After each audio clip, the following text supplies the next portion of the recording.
Hi everybody, so another video commentary on a blog post from bitcoinbuildify.com. So the title of this one is Reasons Why Bitcoin Could Still Be Undervalued, Not Overvalued. That's a bit of a, for most of the mainstream, I'd say that's a bit of a controversial idea. People tend to look at the prices and think, oh, well, it's going to go down. I was the same when I first got into this kind of thing. I was a moron. I bought in at an all-time high, expecting it to go up and up and up. That was my first experience in any kind of market like this. And of course, after about a month, it went down again, and then it went up again. So we need to approach this a little bit differently than we would like your piggy bank or something. It's not the same kind of system. Anyways, so before we get into the reasons why it might actually still be undervalued, let's establish 2 points. So the first is the meaning of value.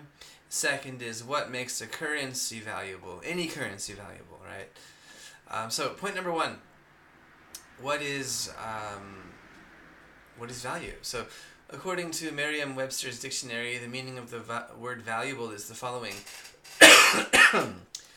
Having monetary value or worth a good price, right? So we can say, diamonds are valuable. You can sell this diamond for $10,000 or etc. And second one is having desirable or esteemed characteristics or qualities.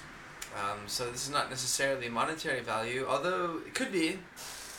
But it can also apply to things like friendships, right? Valuable friendship, or of great use or service. So it's almost an extension of the word useful, which is kind of an interesting point. And also advice or information can be valuable, right? Valuable advice. We also talk about valuable experiences. And so essentially valuable means it has some facility of use, really, I guess. It's helpful in some way, whether it's monetary or socially or just in terms of getting something done. So in the case of Bitcoin and other cryptocurrencies like it, we can see that actually all 4 of these meanings are met. So 1, 2, 3, and 4. So yes, it does have monetary value. It's worth a good price in the sense that if you buy it now, chances are it will be worth more at some point in the future. It fluctuates a lot, but it doesn't ultimately become worthless or lose much value, statistically speaking. And it does have desirable or esteemed characteristics or qualities. And I said 4 definitions. There's kind of 1, 2, 3 here. So I'll change that later. 3. And the reason Bitcoin kind of fulfills this entire definition is because it actually is the currency. It doesn't just represent the currency. There's a very subtle difference there. It's more like something like gold in the old days or silver coins, where it actually had to be, the money actually had to be made of something that was considered valuable in order to be valuable. These days it's made of paper or nothing. It's simply bytes on a computer system. Okay, so let's talk about currencies. Point number 2, what makes a currency valuable? So this is an interesting point. Kind of a fun question to ask yourself. Generally, a lot of people into cryptocurrencies probably have some basic understanding, or even if you're into stocks and things. But a few years ago, I really didn't know. Someone asked me, where does money come from? It's the government. Why is it valuable? Because it's money. So I kind of just talk about that. This kind of, if you just confront someone with a question, why is money valuable? There's kind of a range of answers. Some people will say, well, because it's money. Or some people will just kind of like bombard you with these really intense, complex explanations and kind of like just kind of talking to themselves, and every now and then they'll kind of like look at you to make sure you're still there, but they're not really talking to you. Sometimes that works. Sometimes it's kind of bizarre. And then others might be able to explain what's happening in simple terms, which is always a really good skill, I think, if you can kind of condense something into a few essential points that shows to me, and I would say other people, that you really understand it. You don't have to be a motor mouth about every little thing. Anyway, so the three elements I'm going to talk about that are pretty much universally enforce a currency's value are 1, scarcity, 2, use, and 3, agreement on one end of the spectrum, and then coercion to agree on the other. So there's kind of sense of community and agreement that this currency, on top of being somewhat scarce and useful, is a currency. Otherwise, we could use all kinds of things for currency, right? And some people do that, but it's difficult to scale without going to jail or somehow or other getting yourself in trouble. Anyway, so let's talk about what these elements mean. Scarcity is just a limited amount of the given currency. In the classic supply and demand equation, scarcity equals a limited supply. So if an asset is either naturally or artificially scarce, but useful, its value will be quite stable and will increase in relation to an increase in demand for it. So the analogy I use, there's two of them. We can think about cigarettes in prison or a supply of fresh water when lost at sea. So given the nature of the environment, both of these things are going to be quite limited and probably very difficult to find again. So they have a higher degree of value in the population that's using them. You hear stories of how cigarette, like one pack of cigarettes or one cigarette can buy you, your way out of trouble, or there's all kinds of kind of mini economies going on, because in that situation, cigarettes are very, very valuable, right? And of course, you also hear stories of when people are lost at sea, they have to ration the water, 1 cup a day, But here in the first world, when we're not lost at sea, you get up and take a shower. You don't even think about it. Some people let the water run for 30 minutes. So, scarcity can be natural or artificial. That's another point. We'll talk, I think, a little bit about that later in the blog. The second element, use. So this is a history of use of the currency and facility in doing so. So this means there kind of has to be some momentum behind this being used as a currency. Not always. Of course, types of currency have come and gone throughout the ages. But if a currency is established as useful in a society, it's generally much easier to use.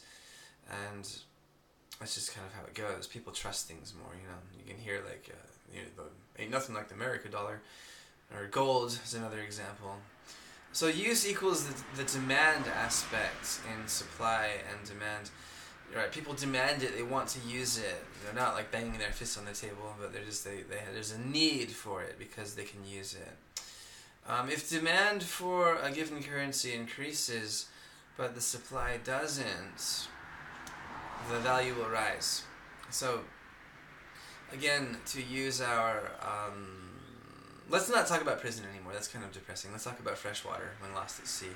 Not really a good situation either. But so let's say you're on a boat with 5 people and you have 1 gallon of water, and you come across some survivors that are bobbing around the ocean, and you bring them on the boat as well, and now you have 8 people, right? So now there's less of the water to go around for everyone. So now it's even more valuable. Now you really have to conserve it. Now maybe instead of 1 cup a day, you have to go down to half a cup a day, So it's this idea of a kind of balance between how much of something there is and then how many people want to use it. It's pretty basic stuff. Most people understand supply and demand, but I'm just kind of trying to establish where this is going. Okay, the third is agreement, or coercion to agree. So a community which either agrees or is forced to agree on the validity of a given currency is what this means. So this is probably the most subtle of the 3 aspects, because most people are very much inclined to think only that money is money without really questioning why. I mean, people are just kind of used to it being there. It's like you've got, we drive cars, we watch TV. If you want to buy something, you use money. how these things work or how they came about or how they could be improved upon doesn't really occur to a lot of people that often, and even fewer are the occasions when it occurs to someone who's actually going to do something about it. It's just kind of how it goes.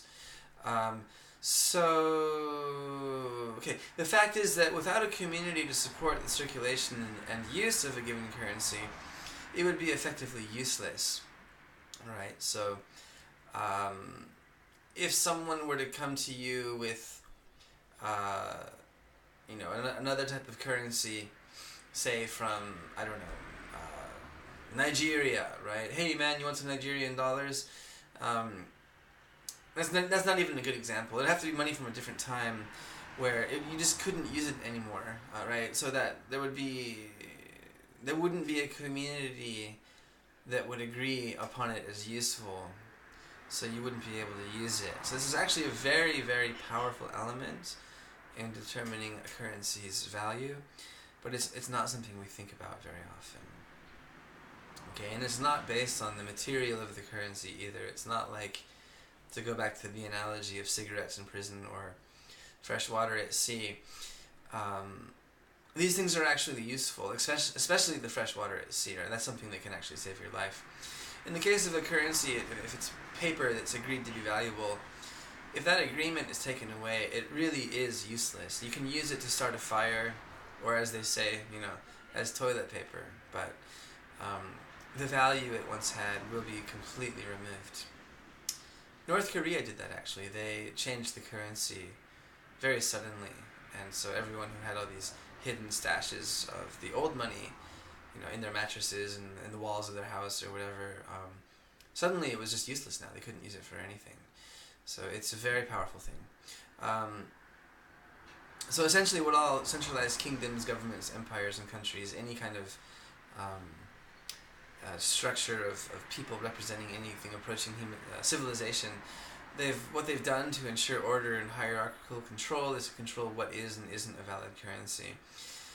Whether it's within the structure or between different structures, being different kingdoms or countries or tribes or city-states or what have you. So at times when control has been threatened, simply changing the national currency has effectively stopped any challenge short, just like in North Korea. Other countries have done it too. It's actually happened in the U.S. over the centuries.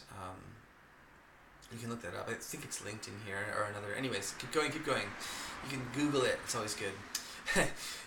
This notion of a nationalized currency is probably one of the most subtle and powerful techniques of injecting value into a currency because it is so widely accepted and unquestioned.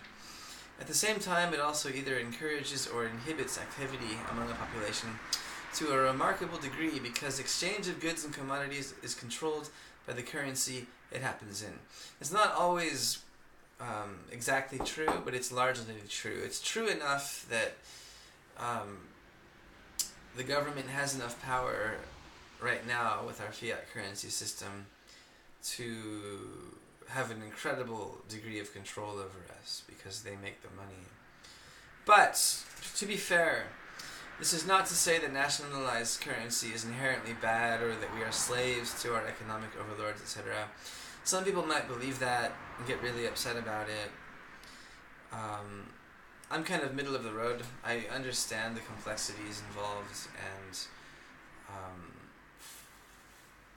the scale of the system, so I don't pretend to know that, oh yeah, you just do this, and this, and it'll be better. It's hard to kind of onboard things when they're underway. Anyways, there is an element of stability and liquidity maintained in having an agreed upon currency controlled by a trusted third party, the government. But what's interesting, until very recently, there's literally been no better way. Despite the incredible advancements in technology over the past 100 years or so, our money system has changed very little since the days of Isaac Newton. This is definitely something to consider. So, while we've been improving on pretty much everything under the sun in our daily lives, the essential nature of money and how we transact with it hasn't really changed. It's become computerized, and so that's made it a little bit more efficient. You know, we don't have to like carry bags of coins across the oceans anymore. Or, you know, with the essential nature of double entry bookkeeping and what has come to be known as fiat currency hasn't really changed in actually over 5 centuries. So it's a little bit strange when you think about it. So this is another reason, as we'll get into, why Bitcoin and similar cryptocurrencies might actually have more potential for valuation than the currencies we're using now. Because they're actually a technological improvement over the current platform, and not just a new type of currency, although they're that as well. So it's kind of a double whammy. So let's move on then. So just to drive this point home, so basically without these 3 factors, scarcity, use, and coercion/agreement, a currency is effectively useless. Conversely, as long as these 3 conditions can be somehow maintained in the population or geographic locale using a given currency, that currency could literally be anything. So take the list below as an example here. These have all been used as currency at some point, sometime, somewhere in the history of the world. Cows, rice, gold, clamshells, copper, blankets, salt, decorated belts, beads, and fish. So pretty big variety there. Not one mention of little rectangular pieces of paper either. So this is a really important point. If we really want to get into looking at how economics works, we need to start thinking about the underlying principles of it, right? So it can be a mistake to just have this kind of blind loyalty and trust in something simply because it's what you're used to and you've never really looked any deeper than the surface. So with that in mind, let's continue on with the commentary here. I just mentioned real quickly that of these items, they're so random really, that have been used as currency. The only one that's still around today really as even remotely functioning as a form of currency is gold. But that's actually hard to buy anything with gold. These other things, they are used for trade and things, so they still have value, but not as just purely a medium of exchange for mostly unrelated things, right? So you can use a currency to buy things, whatever the thing is. You can't always do that with a fish or beads or something, unless the seller wants that particular item. So interesting stuff, really. So let's go on. I don't want to make this video too long, but if you have time and you're interested, please do stop by and read the blog, leave a comment. I've got some typos to work out here, I'm realizing. Okay, so undervalued. Seriously?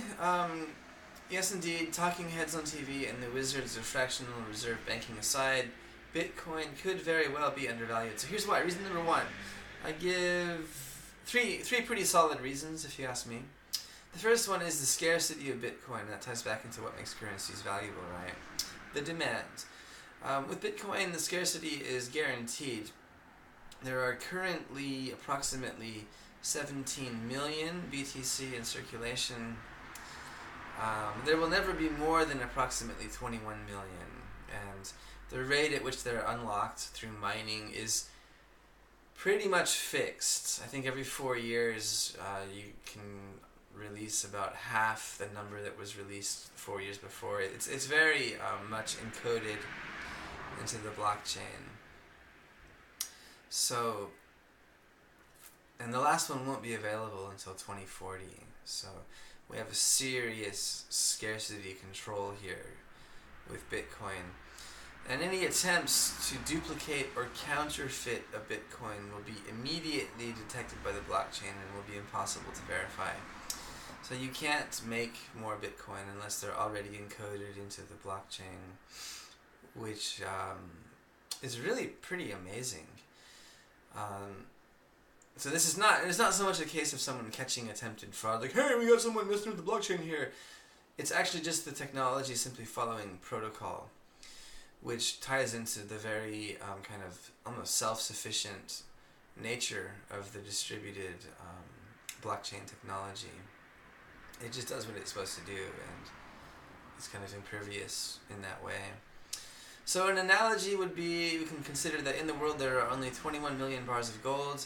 All of them will be released at precise intervals. There will never be any more than 21 million bars of gold, and each of them contains a unique code which links them to an overall whole. Any attempt to somehow make and introduce another bar of gold without A, the requisite amount of verified work being met, i.e. mining, and B, the coded inclusion into the whole, will not be accepted. End of story. Basically, if it's not part of the blockchain, it's not a part of the blockchain, and there's no way of getting around that. This kind of scarcity is actually unprecedented in the history of currency. So some may say, well, what about gold? Well, the truth is there's more gold locked in the planet than we know what to do with. And the only obstacle to getting it is the time, expense, and after a certain degree, technology it would take to get it. So, also, on top of this, gold can be hoarded in secret, melted down, painted, hidden, and otherwise kept from the knowledge of others. And we may not know the total quantity of gold available on the markets, to say nothing of how much more lies buried in the ground beneath our feet, or how much has been hidden away, over the millennia. People have been using and working with gold for a really long time, and the total amount is unknown. So, yes, it is comparatively scarce, but it's a kind of an X factor in terms of its actual scarcity. Although, it might not, it's hard to say how the markets would react, blah, blah, blah. But, bottom line, the scarcity of Bitcoin is unprecedented and highly, highly, highly guaranteed. So that pretty much nails the first reason why it could see incredible valuation growth in the future, because it ties directly into what makes a currency valuable. Reason number 2, this concerns the second factor in determining a currency's value: use. So there's a reciprocal nature in the relationship of currency's scarcity and use, i.e. supply and demand. We talked about that. But what makes Bitcoin different is that it's actually limited in supply, not just effectively limited. So effective limitation can be withholding large reserves or otherwise controlling the available supply in circulation. So with gold, for example, if they lock it all away and only allow a certain amount on the markets, we can say, hey, it's really scarce, you guys. But if at some point they introduce more into circulation, it's not as scarce as it was before, which can affect things. Okay. Anyways, the focus of this is use, not limitation. So the reciprocity, the reciprocal nature of supply and demand is fueled further in the case of Bitcoin, not only because it's seeing accelerating use in spite of its limited supply, but also because the technology itself offers multiple advantages over more traditional currencies. Right? As I mentioned earlier, yes, Bitcoin is a new type of currency, but also as a technological platform, it pretty much trumps anything we have going today in any system functioning at scale with the global economy, or even any national economies. So what are these elements that are making Bitcoin so hot to trot? Well, the first is transportability, which you could also just call portability. Bitcoin, along with just about all the other cryptocurrencies, has an unprecedented level of liquidity. It's very, very easy to move. Liquidity might not be the best term here, but we can say transferability might be better. It can be moved peer-to-peer, no bank or brokerage required, to anyone, anywhere, anytime in the planet in about 10 minutes. Sometimes that 10-minute time may vary. It was designed originally to be able to make a transaction on the blockchain within about 10 minutes. But depending on blockchain traffic, it can take significantly longer. And if you're dealing with if you're not dealing with your own wallet, but with like a company that's holding your Bitcoin, Sometimes they have to verify that themselves. So there can be third parties involved with Bitcoin, but they're actually initiating the transaction. They're not controlling the transaction after kind of saying, okay, go ahead, into the blockchain you go, little guy. Or sometimes big guy, which is another issue. You can actually move a lot of money in cryptocurrencies just as easily as you would a small amount of money, provided you're doing it from a wallet you have 100% control over. Some exchanges will have a limit, a 24-hour limit, in regard to the total amount you can move, because that can actually, if it's a lot, you can actually affect the prices in the market, because cryptocurrencies are actually still a very, very small market. Some people get excited like, dude, $300 billion! Well, it's really, really, really small compared to like the US dollar or the global economy. I've heard is something like, don't quote me here, it's actually kind of hard to nail down, but they say numbers like $90 trillion or $100 trillion. It's an unbelievable amount of money. For the time being, though, cryptocurrencies are actually a very, very small market. They're like a little dinghy on the ocean of the global economy, which is why they get hit so hard sometimes, and why they seem to fluctuate so violently, is they don't have the mass to absorb the market shocks as well as other currencies do. That will probably change, though, if current trends continue. Anyways, another advantage Bitcoin has is privacy. Details of the transaction, such as who is sending it, where they're sending it, geographically speaking, and why, as far as what they're buying, etc., are exceedingly difficult to discern with cryptocurrencies. As I say, unless you have a level of computing power comparable to the NSA and all of their surveillance equipment to boot, there's simply no way the average person could have any knowledge of the transaction. So with banks, be it PayPal, your local bank, or the Visa or MasterCard, at the very, very least, they know who you are, they know who you're paying, and they know how much you're sending. And that can create a paper trail, or a data trail, I guess you might say. And it's also, on top of that, they're not as secure as you'd like to believe. They don't go announcing to the world every time they get hacked, but they're not that secure. There's a lot of human error, susceptibility to corruption, and you can find interviews with hackers online, and it's sometimes like unbelievable what they were able to do because of lack of security. Anyways, which brings us to our next point. Security. The nature of the blockchain is security. This is one feature that is helping to drive the use and popularity of this technology. Bitcoin was the first platform to successfully implement and generate solid use cases using this kind of technology. It was actually a fairly old idea. People wanted to be able to have a digital currency that you could move around the world in a peer-to-peer way, without this huge, expensive third party kind of managing everything. But no one, to our knowledge, was really able to do it until Bitcoin was introduced by the mythical Nakamoto Satoshi. And now it's generated solid use cases. People are saying this stuff really, really works. And it will likely have implications beyond finance, especially for things like complicated contracts. Like, imagine if you could upload a smart contract on the Ethereum network to sell your house, right? Transfer a deed, medical records, things like this that would be almost 100% secure. I mean, someone's always going to find a way. Anyways, that's not my area of expertise. Suffice to say, the Bitcoin platform is extremely secure, provided you're talking about the blockchain itself and not accessing your funds through an exchange, which is where the big problems tend to happen. Convenience, again, another point. Peer-to-peer, that about says it all. All you need is an internet connection to have the same level of control over your funds and where they are going, and more particularly when, as any bank in the world. So there's a lot of middlemen involved with transferring money, even today in the 21st century.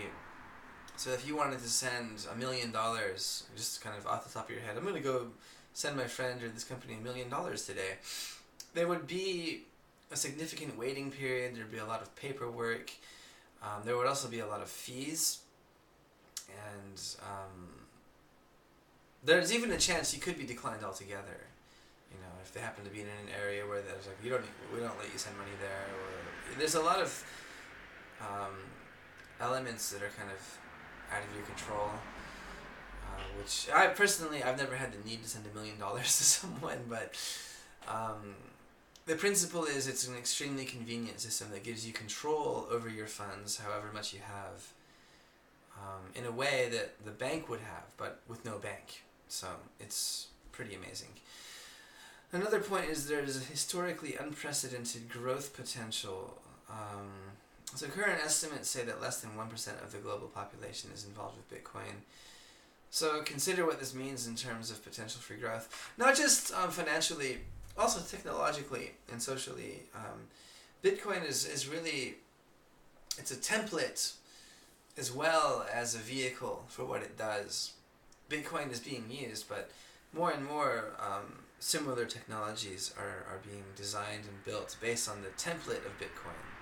So this is another reason why it might continue to increase in value. And the last point kind of just sums everything up. It's facility. So this is a point that regular nationalized fiat currencies simply cannot compete with. Bitcoin and other cryptocurrencies function as a platform whose nature is fundamentally different from the traditional world of money and banks. So different, in fact, that cryptocurrencies could almost be thought of as a kind of money 2.0. This single point alone is enough over time to completely revolutionize finance as we know it. So just going back to the technological platform that Bitcoin is,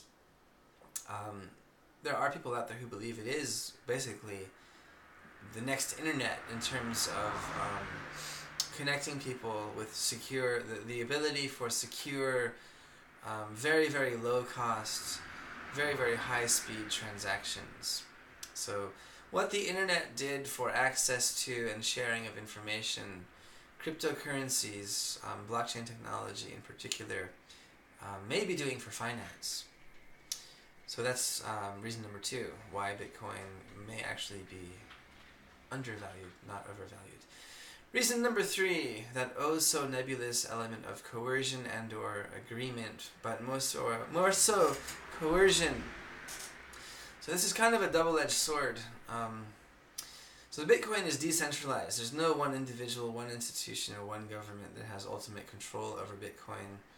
It is by its very nature a distributed and communal technology, which was a very brilliant point whoever actually designed Bitcoin built into the system. It's really what made it work. So what am I trying to say with this? Bitcoin transactions display equally on every computer on the planet. There's no hiding anything.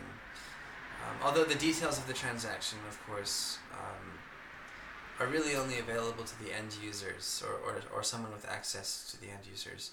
They cannot be altered, duplicated, deleted, bribed, or otherwise subjected to any tomfoolery, that is, transactions on the blockchain.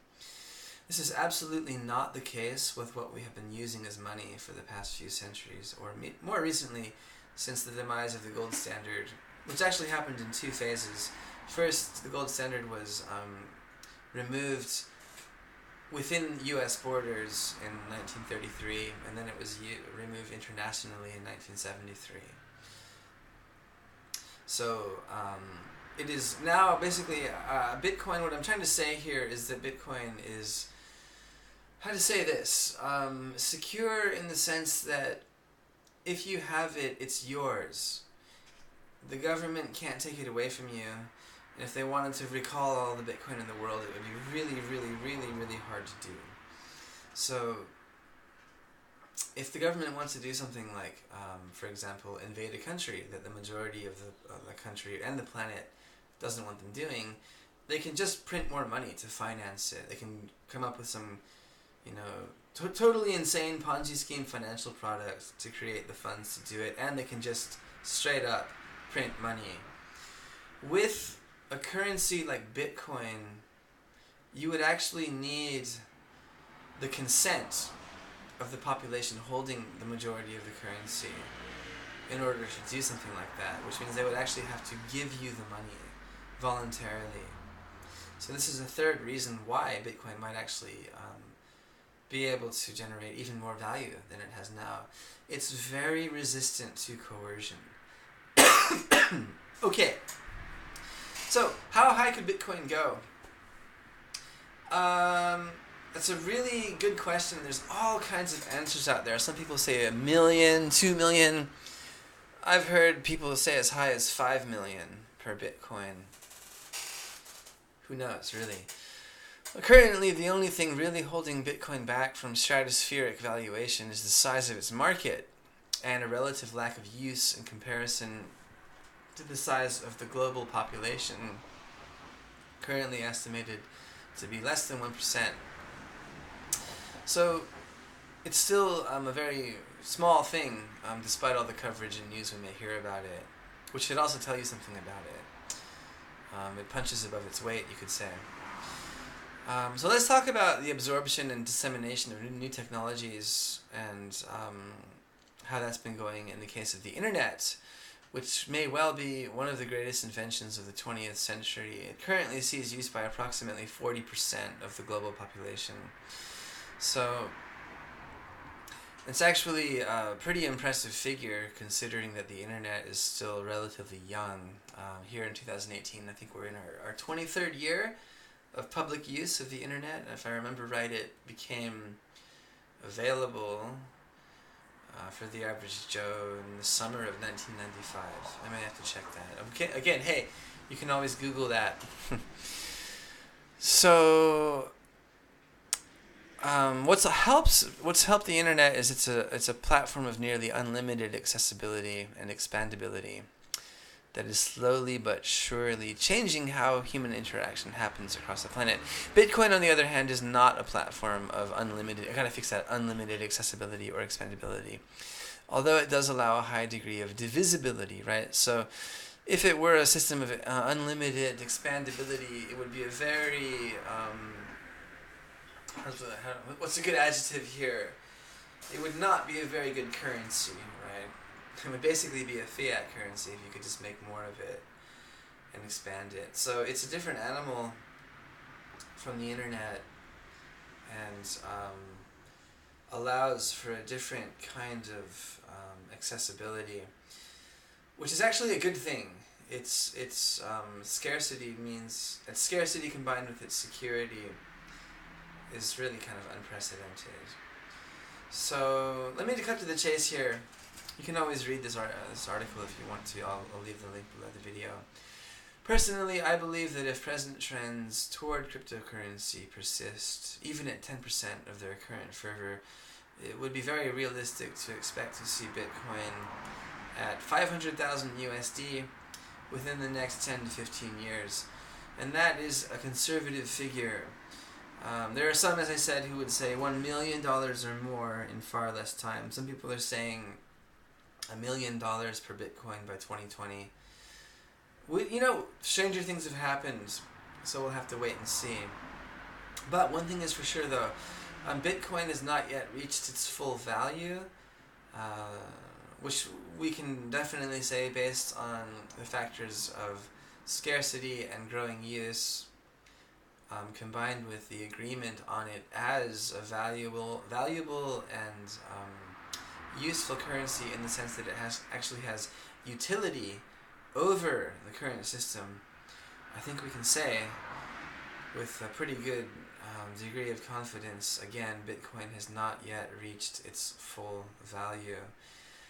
But how far it will actually go up and where it will stabilize is really hard to say, but it will be an interesting ride to watch. So I'm going to stop the video here. I go on to talk about arguments against the continued dominance of Bitcoin, and there's a few.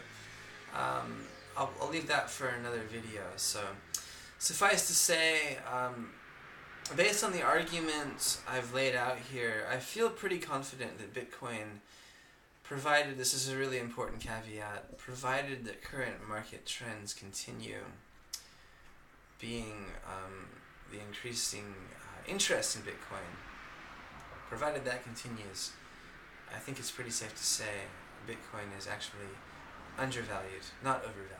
So there it is. Feel free to comment below. Just keep it civil. You don't have to be a d-bag about it. I love saying that. And you can always visit us at bitcoinbuildify.com, or like, subscribe, etc. Thanks for watching. Stay tuned for the next one. And wherever you are in the world, have a good day, or a good night, or a good morning, or a good afternoon, etc. Thanks again.